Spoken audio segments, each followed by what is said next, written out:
Good afternoon, everyone. Good afternoon. Okay, yeah, we need some energy in this panel. So, welcome to our session. Today, we convene to explore a transformative form in global health, philanthropy. So, we have also a online presence. So, our panel is going to discuss on the role and the catalytic change that philanthropy has in eliminating malaria.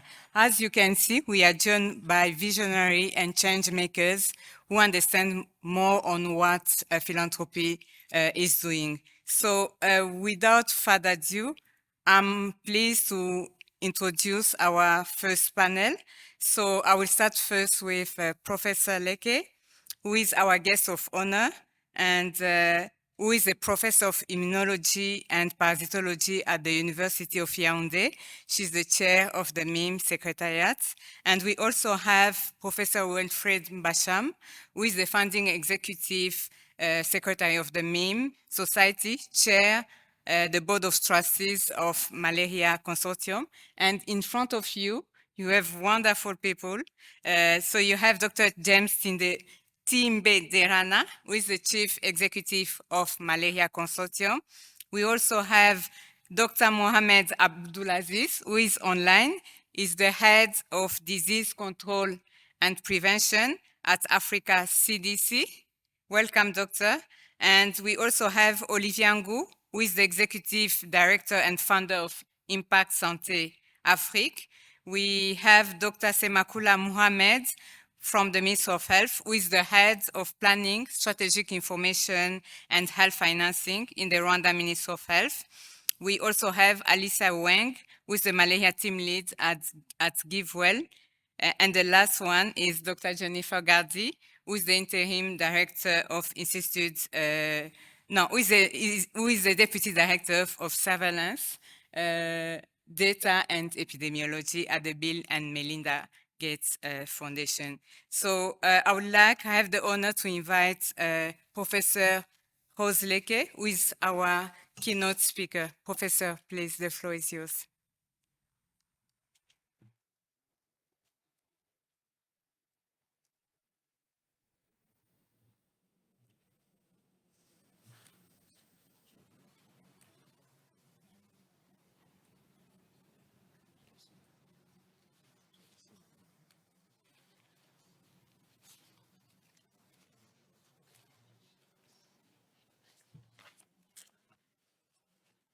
Good afternoon, everyone. Or should I say good evening, wherever. Thank you so much to the organizers, Malaria Consortium, for inviting me, to at least say something at this session, which to me is so important. Talking about, we've been talking about change. What's the change we need? Of course, and one crucial role of philanthropy, is one of the changes that we need. How's philanthropy working? How is it going to help us towards eliminating malaria? So thank you, Malaria Consortium, for bringing people together so at least we can, discuss this and see how we can move forward. So we know that the most recent World Malaria Report highlights the considerable progress that has been made in reducing the global burden of malaria in the last 20 years. However, an increased number of low-burden countries are progressing, as we have just seen, towards elimination from the session that we just came from, which is a remarkable achievement anyway. So there is progress. However, despite these notable successes, we are witnessing stalled progress in high-burden countries, particularly in Africa. Africa has the 10 high-burden countries, and then India is the 11th one. So we have these 10 countries that I think kind of brings us behind in all that we're trying to do, and many of our discussions, go on with that. The reality is that there is not enough investment to create real, meaningful, and sustainable progress towards malaria elimination. Multilateral and bilateral financing for malaria often focuses on malaria control and reducing deaths, which, whilst a priority in the immediate term, does not power the ambitious goal of elimination. So to eliminate malaria across Africa, we need greater public-private philanthropic collaborations so that countries, whether in the control phase or the last mile, can pursue elimination. Philanthropic investment is already catalyzing action and impact, bringing extensive networks, powerful advocates, and the ability to mobilize and distribute flexible financing. These investments in tools, in research, and innovation designed to end malaria is already helping deliver cost-effective interventions like seasonal malaria chemoprevention, SMC, reducing the burden of individual expenditure and ending preventable deaths. And alongside multilateral and bilateral funding, philanthropy is already playing a critical role in driving down the burden of malaria in Africa, but it has a significant untapped potential. Philanthropy's unique ability to take risks, mobilize flexible financing, and foster innovative partnerships can complement existing funding mechanisms to help us achieve the goal of malaria innovation. I would also say here that philanthropy in collaboration with the African countries, that they also encourage the African governments and countries, to bring in some domestic resources that can help, in Africa to improve healthcare. Africa should put in more funding in collaboration also with philanthropy. I'd like to welcome everyone here in the room today. You who assembled from countries and continents around the world with the commitment to eliminate malaria. Today, we will convene a panel discussion to assess the challenges in high-burden countries and explore innovative and sustainable blended financing models for malaria elimination. We will focus on the goal of malaria elimination and explore the potential of elimination-focused partnerships to maximize resources, deepen impact, and bring countries closer to a malaria-free world. I thank you, and I hand over to the chair. Thank you very much.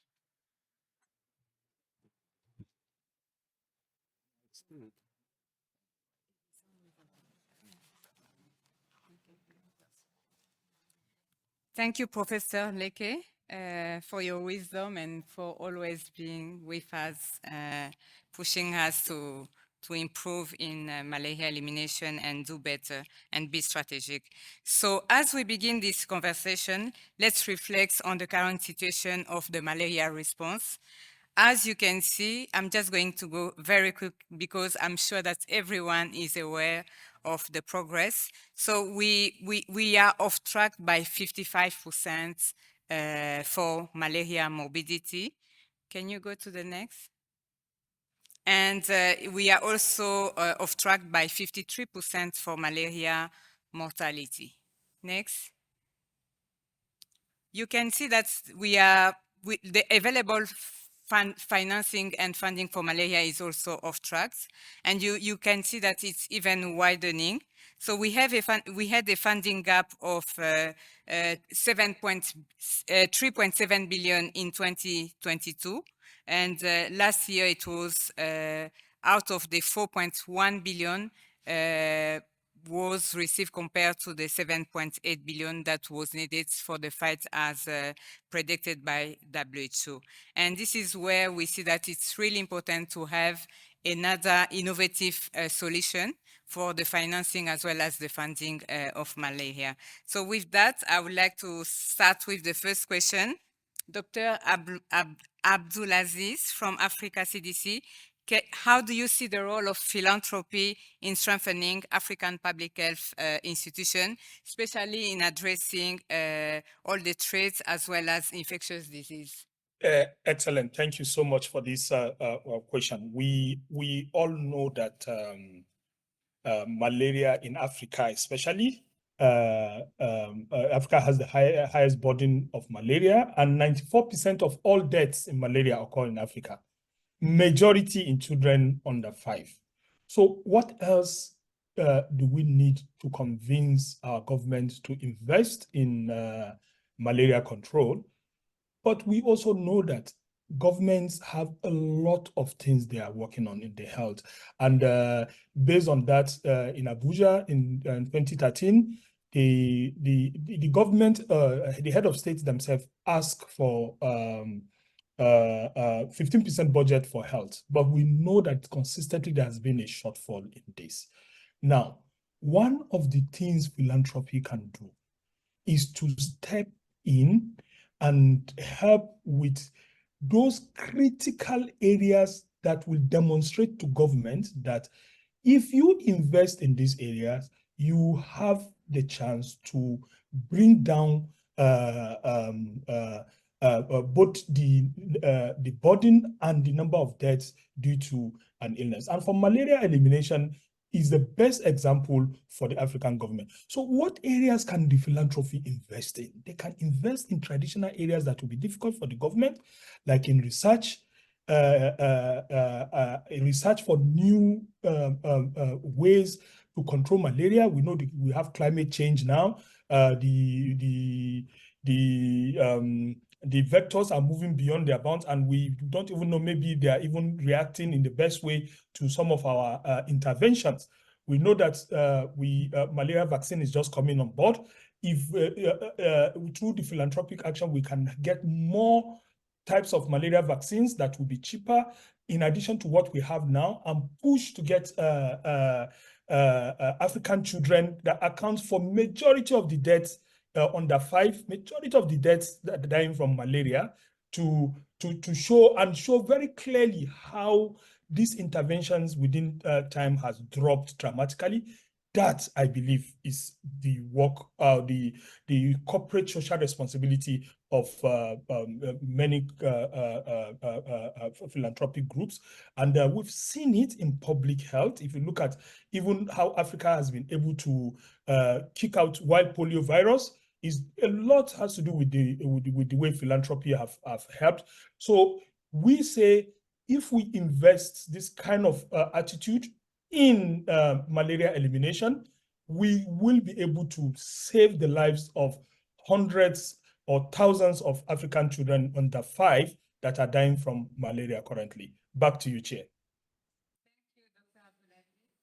So, Jane, I'm coming to you. I would like to ask, how can philanthropic organizations like the Malaria Foundation navigate the complexity of partnership with government, multilateral? Oh, sorry.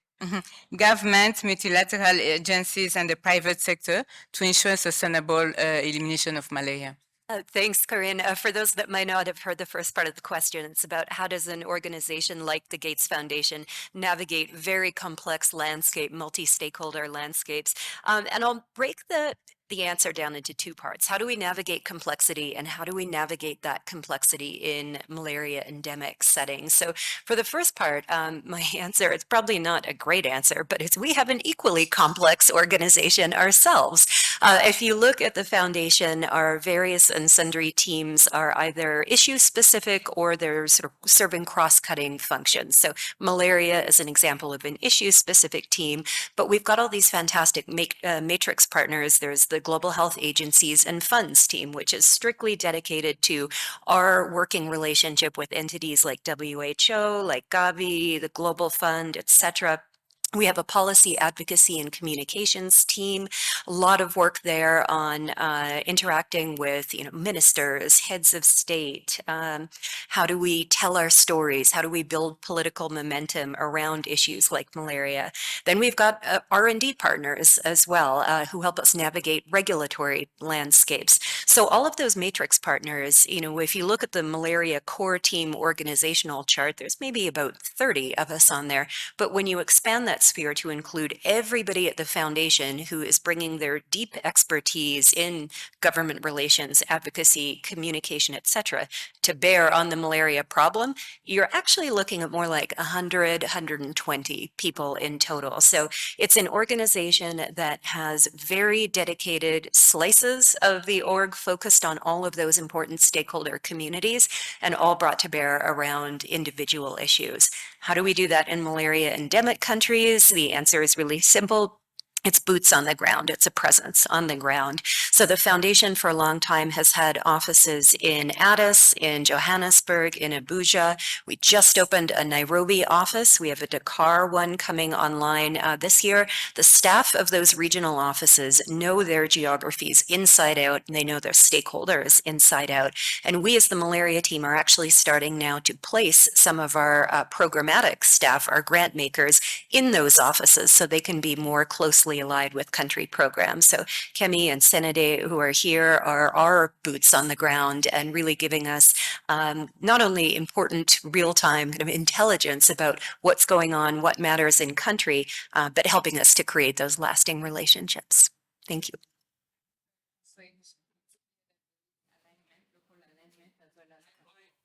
Oh mon Dieu. Okay, so it's clear that there is local alignment, trying to use the local approach and then also partnership.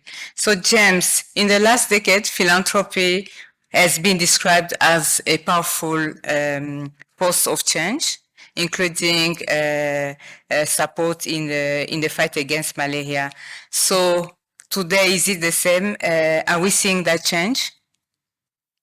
Thank you very much, Chair.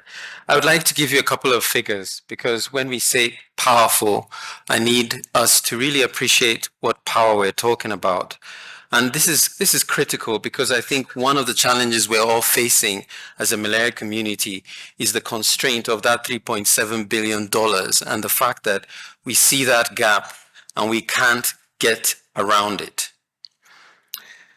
20 billionaires in 2024 Forbes list of the richest Africans are worth a combined $8.2 billion US. The article, though, also says that Africa remains one of the toughest places to build and hold onto a billion-dollar fortune for various reasons. Every 2 days, 1 billionaire is created. I didn't say 2 years. Every 2 days, 1 billionaire is created globally. That's an Oxfam report of 2022. The report also says that of the richest 20 billionaires in the world, they are worth more than the entire GDP of sub-Saharan Africa.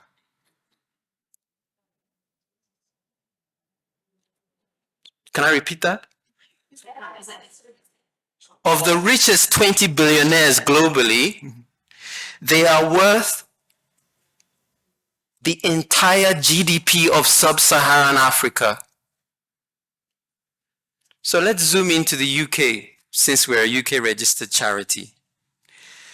Last year, the UK population donated £13.9 billion to charities.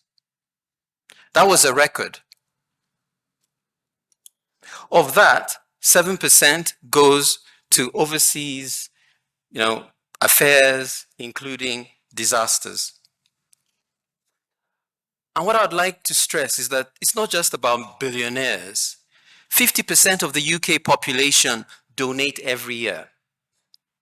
And of households that donate, each household donates £65 per month. Let's zoom into the US. US charitable giving in 2022 was $499.33 billion US. You said 3.7? US charitable giving in a year, 499 billion US dollars. And by the way, that was not the record. The record was set in 2021, where for the first time, US charitable giving crossed the 500 billion mark and was at 516 billion US dollars. 7% of that, or roughly 6% of that, went to international causes. So keep in mind, we've gone through a pandemic. We've had various disasters. We all know about cost of living. We all know about inflation. But what we should appreciate is that the generosity of humankind continues to come through as a powerful force for good. We've seen it in Malaria Consortium. We became a top charity for GiveWell, and I hope Alicia says a bit about that in 2016. And that allowed us to work with national governments to drive seasonal malaria prevention at scale. Between 2019 and 2021, we trebled the number of children who received SMC from 6 million to 20 million during a pandemic. Fortunately, we also managed to get a gift from Mackenzie Scott of 10 million US dollars, which we are looking at to see how to put that through a multi-funding mechanism in Malaria Consortium as we roll out our new strategy. I hope with those figures, I have shown you the power of philanthropy. Thank you. Yeah. You did. Thank you very much, James. And it's clear when you see tripling the SMC coverage of children who are affected by malaria, this is really amazing. So Alicia, can you, in your experience, I know that you have been working for many years with GiveWell. What are the specific strategies that have proven most effective in leveraging philanthropy funding? Yeah, thank you. So to give a little bit of background for those less familiar with GiveWell, we are a foundation that pulls together funding from a wide range of individual donors, so over 100,000 individual people who are giving anywhere between $20 to tens of millions of dollars each year. And together, in total, we direct around $400 million each year to what we identify as the highest impact giving opportunities in global health.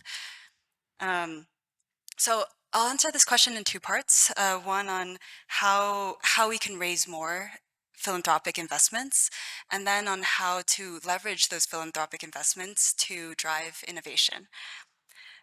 So in order to bring in greater philanthropic investments, there need to be a mechanism in place for donors to understand the scale of the needs in the space in malaria, understand what those needs are, and have a way of knowing that their funds are really making an impact.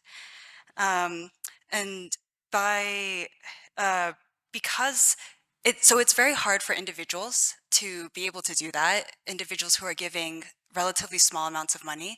And so we are able to bridge that gap by pulling together those funds and being in a better position to do in-depth research to evaluate opportunities and to build partnerships in the space. So we do in-depth analyses on the evidence base behind different strategies and approaches to malaria control and elimination.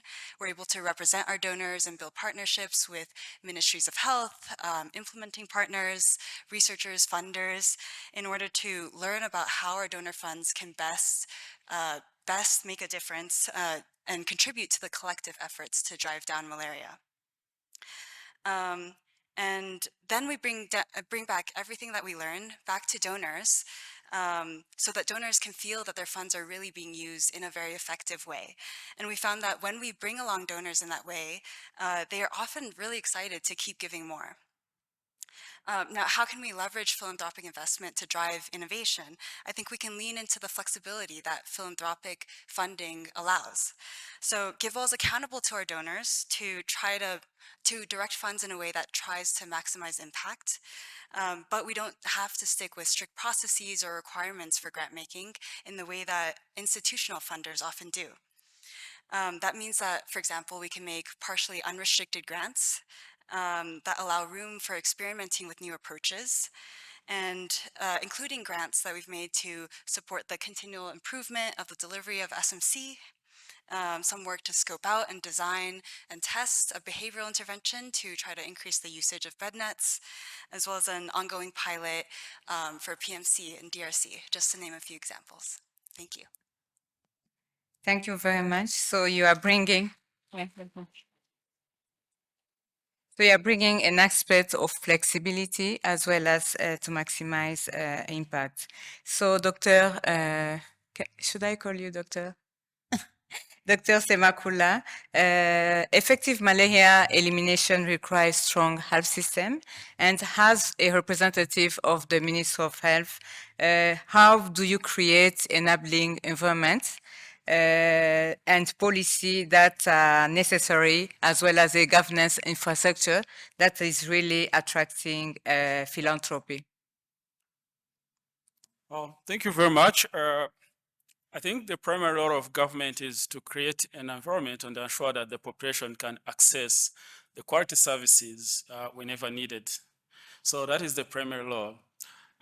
With that, it means we have to have a good leadership that understand the priority of population, that highlight malaria as also a problem for the country. But also knowing malaria as a problem, it's required also to have a clear policy, and that policy has to be data-driven. And those are the things that we start with. We start with a varying information that will help us to set the policies that are informing the decision. And in that case, you have a point of discussion with anyone who is stakeholders, who is involved in, who is interested in area like malaria or others. But also engaging stakeholders is very important from the R stage in terms of identifying the problem itself. It's very important that you plan with the stakeholders, including the philanthropy companies or the other stakeholders, investors that government work with. Another important element is to come up with an approach that is really holistic and clear to everyone. How are you intending to eliminate malaria, and what are your interventions, and who's doing what in each stage? That is very important to be aware. And then transparency and accountability is a key element that the government also should put in place so that we know everyone is accountable on what you are doing. That one also brings on the efficiency in terms of resource allocation. But allocating resources also, you need to identify, you need to know exactly where there is a problem, and you allocate resources to where there is a need of that resources. And that's one also create a kind of a good environment to work with partners or philanthropy in this access. But also, we are thinking about investing in malaria programs. It's also very important when we are talking about the vaccine itself, especially here in Africa, where we have almost 96% of all the deaths due to the malaria are occurring. So though we have made a big progress in terms of malaria toward malaria elimination, still the last milestone, I think, is very important. We are seeing a reduction of the funding, but it shouldn't be that way, because identifying a problem at small scale is more difficult than identifying a problem at higher scale. So which means the interventions are more costly than we are having intervention at higher scale. And now people are kind of not seeing that reducing the funding might affect the gain that people have got in the last, because seeing a reduction, actually it brings more other work that are need to, because now we are targeting. You need to have the interventions that are focusing on area specific. That is requires a lot of resource, rather than having intervention that are focusing on a country and so on. So then the government, what does is just to aware all those evidence and then try to sit with the stakeholders and identify how can we tackle the problems that we are having in hand, and then people contribute in different way. So what we are doing here in Rwanda, normally we have one planning where all the stakeholders, government, investors, and we sit and we plan together in all the processes, and then we kind of see who's contributing what and so on. As well, we get gaps as you have seen. But that is how the government try to bring a neighboring environment, but also showing the evidence that are needed to take action. Thank you. Yeah. Thank you, Mohamed. It's really good that you are sharing with us the best practice of Rwanda, participatory approach in planning, identifying needs, as well as data, sharing data for evidence, and also engaging all the partners. So, Olivia, there is a critical importance of community centers, centered, right-based, and inclusive malaria program to achieve sustainable malaria elimination. And I think this is the theme of this World Malaria Day. There is gender, there is equity, and then there is human rights. So being someone who is really involved and keen, who is representing the civil society for malaria elimination globally, and then who is the head of a civil society that is working in many African countries. Can you tell us how can philanthropic investment help strengthening the capacity of civil society group to advocate their needs, as well as hold governments accountable to ensure equitable access of all health services, including malaria intervention? Thank you very much for the invitation to this great panel. So I would like to start by saying that the philanthropists, I think most of them are entrepreneurs, so they took risk for a product or a service, and that actually address a specific needs. So with the fight against malaria, what we need at the moment is also those entrepreneurs who are able to take risk and who are able to invest in models that will allow the usage of the tools that exist at the moment, but also ensuring that those tools can reach the communities who need them the most and quickly. So philanthropists can help community engagement and civil society in many ways. First is to help to produce evidence to show that some of the communities' mechanisms are actually working, because sometimes civil society organizations have great ideas on how to get the tools faster to the community and how to even improve the uses of those tools. But often they are asked for to show evidence. Even sometimes when the funding is available at the country level, they are asked for evidence to prove that those tools are working or those ideas are working, and this is a barrier.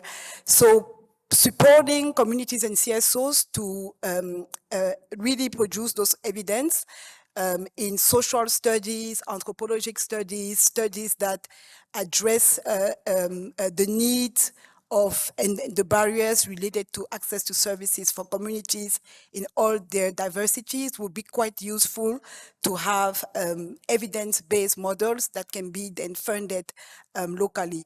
So with those evidence, civil society will be able to improve their advocacy models to their political leaders and national actors to ensure that communities who are left behind are integrated, but also that we are able to reduce the barriers that affect access to services for communities.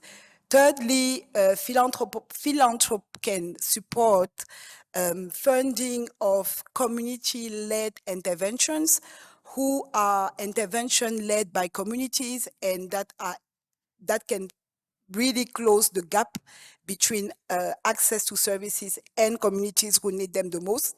So by investing in community-led interventions, those interventions will ensure that some of the most vulnerable groups who are affected by malaria are actually actors of those interventions and can help to ensure that, for example, refugees or internally displaced groups are the ones providing services to their peers, and that will increase the response of malaria.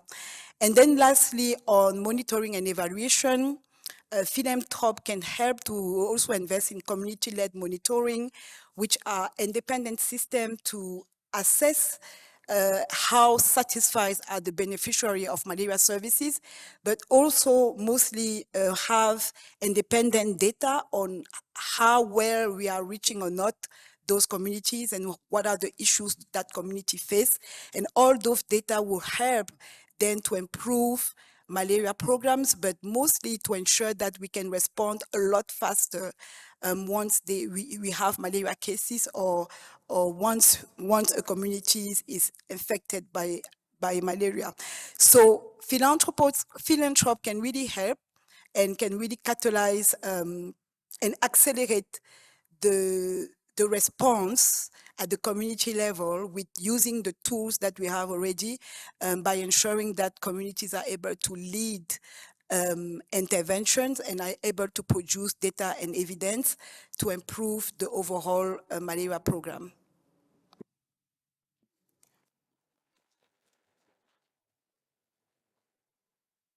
Thank you, Olivia. So it's clear that through strategic investments, advocacy, partnership, philanthropy can bring a systematic change and empower communities. So we would like to have this session as an interactive session. So we are going to open up to the audience. So we are going to take 2-3 questions from the audience, and then we are also going to see if we have questions online. So if we can get microphone, please. You can ask any question to the panelists, not to me. Yes, please. Thank you. Alexis Kamju from Cameroon. My question goes to Dr. James Tibenderana. I was really impressed when you described what works in the UK, in the US. I'm really wondering, I'm based in Douala, Cameroon, and I'm able to say people actually donate, but they donate to beers.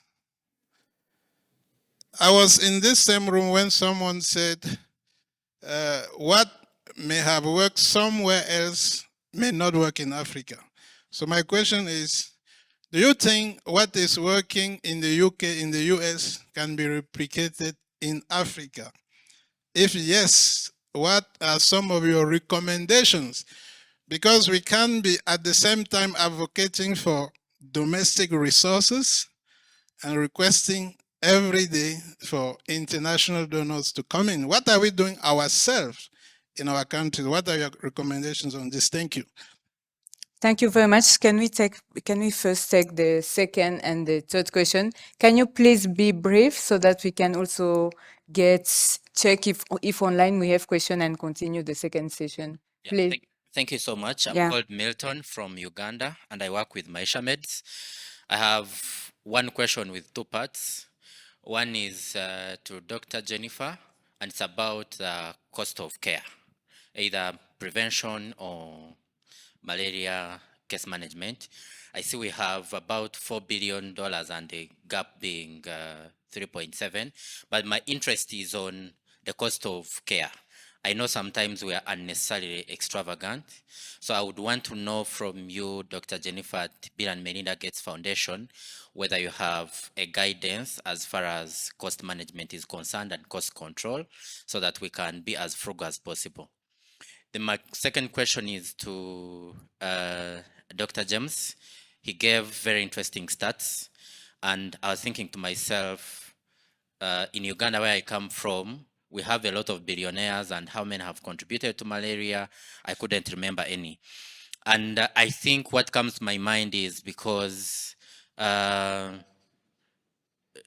malaria, there is the myth of malaria being a poor man's disease. Because we all know that during COVID, all the rich people contributed, either contributed materials that could be jik or could be gloves or something. But then how can we demystify malaria as a poor man's disease? what exactly can we do? What are some of the practical steps we can take to make sure that malaria is not viewed as a poor man disease? Appeal to government, appeal to the rich people to contribute to the cause. Thank you so much. Thank you. Do we have another question? Thank you. My name is Shola Adiri. I work with Breakthrough Action Nigeria. I love this topic. And I'm thinking, yes, I'm convinced that it's very important to engage philanthropists. But two things. The End Malaria Council, where does that fit into all this? Because that's been established in so many countries. I know for a fact that in Nigeria that has been established, but when it comes to results, I'm not so sure that the results are very good. So I'm wondering, how do we work to improve that in relation to philanthropy? Then two, similar to what he said, I'm a programmer. How do I get across to the philanthropists, especially those in Africa? I would have loved to see some kind of guideline to help. I was telling her that how I wish WHO would bring out a guideline on underneath private sector engagement or something, and then there's something about, I don't know if that is existing, I just don't know it, but how would I engage Aliko Dangote to prioritize malaria and see the importance of malaria? I'm just seeking practical solutions. Thank you. Can you take just one here, and then we are going to take. My name is Hajara. I come from Uganda. Thank you for the Can presentation. you speak louder? Thank you for the presentations. Now we know the crucial role of philanthropy in eliminating malaria. My question is, how do we change the mindsets of our people to give on the space of malaria? In my country, in our churches, they tell us to collect 1.5 million US dollars, and we do that in a few minutes in one day. But for malaria, what strategies should we deploy for people to be able to give? Thank you. Thank you very much. So we are going to respond. So James, can you start with the two questions? All right, I'll try and say this very rapidly, but there's a lot I can say. And it was interesting, Alexi, that you spotted the gap in Africa. And I had prepared it, but I want to stress, Africans are donating. All right, we're donating, but we know where we're donating to. All right, we know. All right, Africans are donating, and the Charities Aid Foundation report has a list. It has an index, and because I don't really understand how the index is, but the most generous, one of the most generous countries in the world on the index is Kenya. Rwanda was one of those as well. So we are giving money. It's just that we're giving money to other causes. We're giving money to our homes because you know how the burden that we carry. Africans are giving. And I don't want to create any illusion that Africans are not giving. We're giving. But we have a huge burden that we're dealing with. And 3.7, my premise, is if we could organize a round table with those 20 billionaires, that 3.7 billion gap can be closed. But we don't have the mechanisms. And I think that the lady who asked about guidelines, honestly, when I started this journey, I'm not trained to engage philanthropy. I can engage WHO and all these other organizations, but me, the journey I've gone through, the training we all need to engage philanthropy meaningfully, it's a short course because we don't know how to do it. It's not about coming with all these fancy things. It's about understanding how to create the alignment between what philanthropy aspires to achieve and what we can do. When we talk about all these threats, climate change, blah, blah, blah, all these failures, philanthropy will run away. Where are the success stories? The success stories in Rwanda, accountability, impact measurement, the use of data. Where are those stories? Because that's what resonates with philanthropy. And until we can do that, it's not about guidelines. I think we need to retrain ourselves. We need to get into the mindset that we need to eliminate this disease from this continent and that we're committed to the end game. Thank you.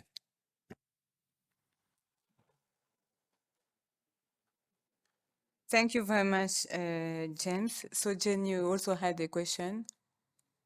Can't believe you're making me go after James. That was such a great and passionate answer. Equity. And I get to talk about economics. Okay. So the question was around cost of care. How is the foundation in particular addressing it? We're a bit unique in that, unlike a lot of the other donors and a lot of very big donors in the malaria space, Global Fund, for example, we are not a procurer or an implementer per se. We are not purchasing and distributing commodities. The fund, Gavi, we do indirectly fund them, so we're contributing to them in the procurement space in that sense. But really, where our influence over cost of care unfolds a bit more is in, I'd say, largely in our R&D work. If you look at some of the upstream R&D that we support, every product, every innovation that we are trying to help bring to life has something called a target product profile, and part of that is what is the realistic cost, real world cost, that this intervention would have to clock in at if we're going to be able to scale it and make any sort of meaningful impact. So we always have cost in mind as we begin developing innovations. And if we see that an innovation is simply going to be too expensive to scale, we will stop that arm of development. We will pivot those funds to another product instead. We also, as products get further down the development pipeline, as they get closer to market, we do have a substantial part of the foundation engaged in market shaping work. So they're doing things like volume guarantees. If there is a provider that has an interesting innovation they want to bring to market, but they're not sure that enough people are going to procure that at a particular price, the foundation will step in and say, we will purchase this amount of product at this price to ensure that you as the small company are kind of de-risked from bringing it to scale. We look for generic manufacturers for compounds, either upstream active ingredients or actual formulations themselves. And we look at, can we invest in more efficient and effective delivery mechanisms as well? So it unfolds in multiple ways. And I'm sorry you all had to listen to that bit of economics after James's great answer, but hopefully it got the point across. Thank you, Jen. So Mohamed, do you want to respond to any of the questions? Yeah, thank you. I'll be just generally emphasizing that there is no specific guideline, but the most important is to be able to understand your problem and be able to express it to philanthropy or any partners so that they really understand it, but also having a concrete strategy that everyone can see there is at the end. That's when we most likely attract the philanthropy to support the effort. Thank you. Thank you. Olivia, you wanted to come? That was a very interesting question. But I think that, yes, we have philanthropy in Africa, and yes, they are giving already in many causes. I mean, many of the ones that I see, they build schools, they do a lot of investment. So perhaps we can see how to meet their need and how to integrate malaria in what they are already investing on. We know huge philanthropy in Nigeria investing in education. How can we make sure that malaria is integrated in those schools to increase prevention? And how can we even start there to integrate malaria in whatever investment they are into? And then maybe by doing that, they will invest more in our issue. But if you look at the different area where our philanthropy invests, there's a clear link I think we can make with malaria and have them make smart malaria investment in their diverse sector, including the private sector. Thank you, Olivia. Do we have question online? Okay, thank you very much. So, Dr. Abdulaziz, I would like to come. So I'm going to ask you one question to all the panelists. So looking forward, what do you believe are the untapped opportunities for philanthropic organizations to drive transformative changes and sustainable outcome in the fight against malaria? So Dr. Abdulaziz, I will start with you, please.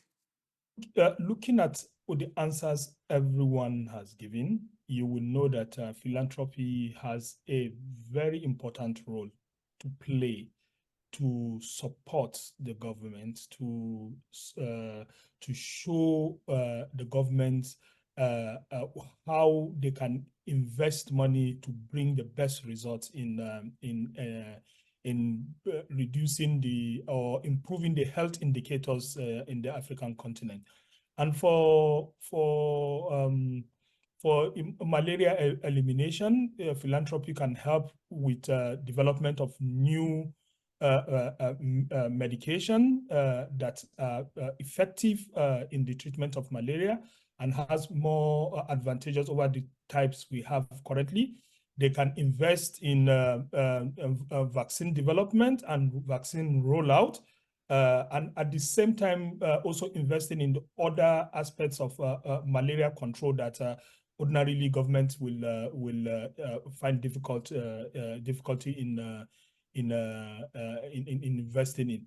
So we see philanthropy working with government as a win-win. It's a win for the government, and it's also a win for the philanthropy, because as we all know, health security also means political, socio-economic security. If we do not help the government to achieve health security, we are also somehow damaging the type of businesses that we're involved in, because somehow it will backfire. One thing, one of the speakers said, which is very true, the issue of accountability. Very true. People don't want to give out their money and just not see it being used for what they are requested for. So in this regard, Africa CDC is really working with member states to look at what are the generic issues in the different health system, that once we can use money from donors, from philanthropy, to invest in this critical area is going to have catalytic effect. One of the areas is community health workers, which we know can be used for malaria prevention and control in a way that we can reach every single child to prevent acute severe. We may not be able to prevent malaria infection, but we can prevent the infection that will lead to death, the acute severe malaria, the severe anemia, the cerebral malaria, the malaria that you will see yourself, you know that this child is in danger of not surviving, leading to over 95% of the case mortality being in under 5 children on the continent. So working together, I believe we can reduce the burden of malaria, helping quite a substantial number of our member states to go towards elimination. Thank you. Back to you, Chair. Alexia. Thank you very much. Thank you. So I think philanthropy brings a lot of unique value around flexibility, because our donors are individual donors rather than large government agencies. And we at GiveWell are accountable to our donors to make decisions that have the biggest impact possible. And our donors actually expect us to constantly adapt and to adapt our approach and our process to the particular situation so that to enable us to make the biggest impact rather than sticking to a set strategy or a set approach. And I think that flexibility shows up in a number of ways. It means we can fill funding gaps, urgent funding gaps quickly. It means we can have more flexibility in the grant terms that we have with our partners. We can make longer term grants that allow for greater program sustainability or help our partners plan and give more room for experimentation and iterating and learning based on the learnings from implementation. So I think looking forward, this kind of adaptability is critical for driving change in malaria, given the evolving nature of the situation, of the challenges in malaria. And I think what's untapped about the potential of philanthropy is that there aren't yet effective channels for collaboration between philanthropy and other partners. And I think moving forward, the biggest way that we can bring philanthropy in is to build up these collaborative partnerships. And we've done that a lot with Malaria Consortium in providing flexible funding and having a trust-based relationship. And Malaria Consortium brings the expertise of local context of malaria and the big picture thinking on what needs to happen in the space. And so moving forward, I really hope we can continue the conversation around how philanthropy can best plug into the space and complement existing efforts around malaria control. Thank you, Jane. Thank you very much. Jane? Yeah. I'll mention quickly three, I think, untapped or more accurately under-tapped opportunities. Number one, invest locally in malaria endemic countries. I can give you a million examples of where $100,000 spent on a malaria endemic country project generates far more impact than if that money were spent in the global north. Number two, invest not just in projects, but in creating communities as well, whether it's convenings, communities of practice, investing in shared resources and infrastructure. It's important to create a collective ecosystem around an issue and not just project by project funding. And finally, in line with what Alicia just said, really as a donor community, we need to be partnering with each other, recognizing our collective strengths, leveraging each other's strengths, leaning out where one organization is better suited to fill a gap than others. So a bit better coordination on our collective kind of donor and partner end. Thank you, Jane. James? I would say, I think, I don't want to repeat what has been said, but I think partnerships, because really what you've heard is that as we create these channels, we can't, Malaria Consortium can't do it alone. That organization can't do it alone. How do we collectively work together to really harness this potential and then link up with the accountability structures that governments are putting in place? Thank you. Thank you very much. It was very interesting. Unfortunately, we don't have time. So we agree that malaria is a problem, still a public health problem. The funding gap is continuing to widen, and then there is need for more flexible, dynamic, and collaborative financing approach. And philanthropy has shown us that this is really a powerful force for change. So without further ado, I would like to invite Professor Mbacham for the closing remarks. Thank you.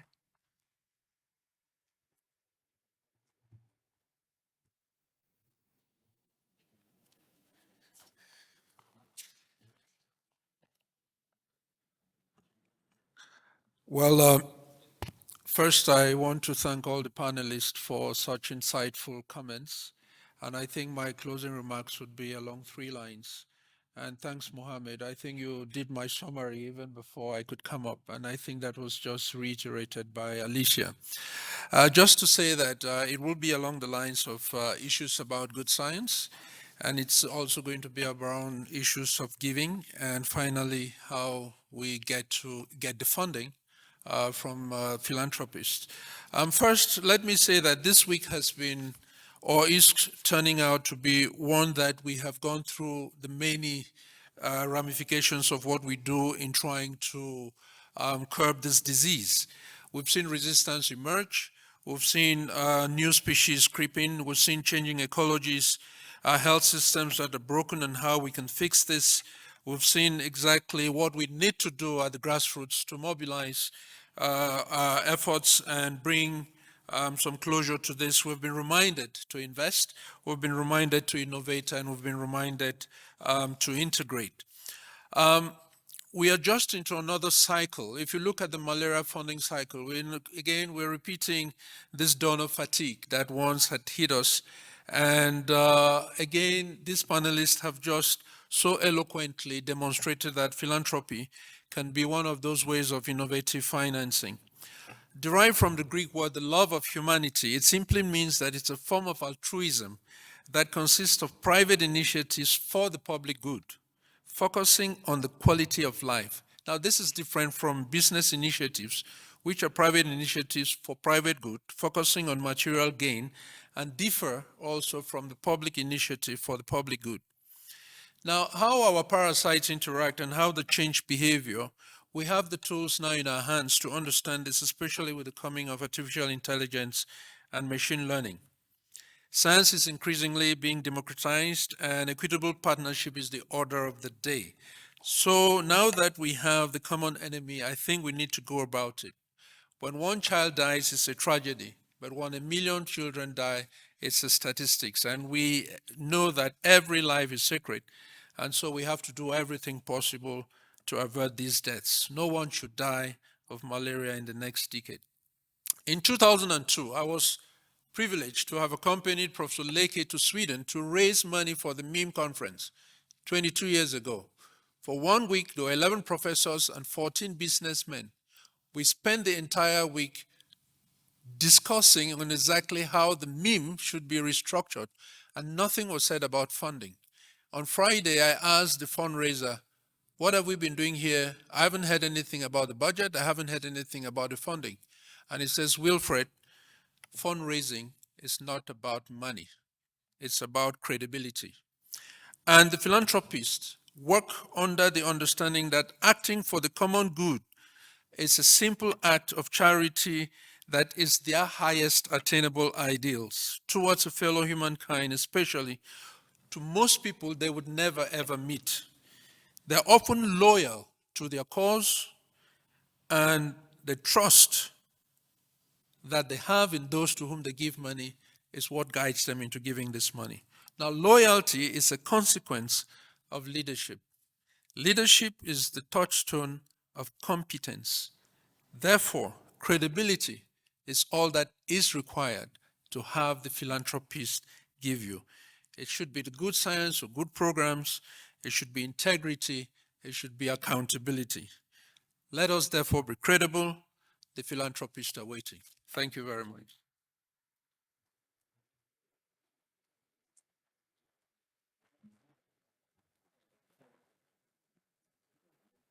Thank you, Professor Mbacham, for these powerful words. So I'd like to thank all the panelists and also thank the audience for your participation in our symposium. I'm also thanking Dr. Abdulaziz. We hope that next time we will be together. Thank you very much. Thank you. Bye.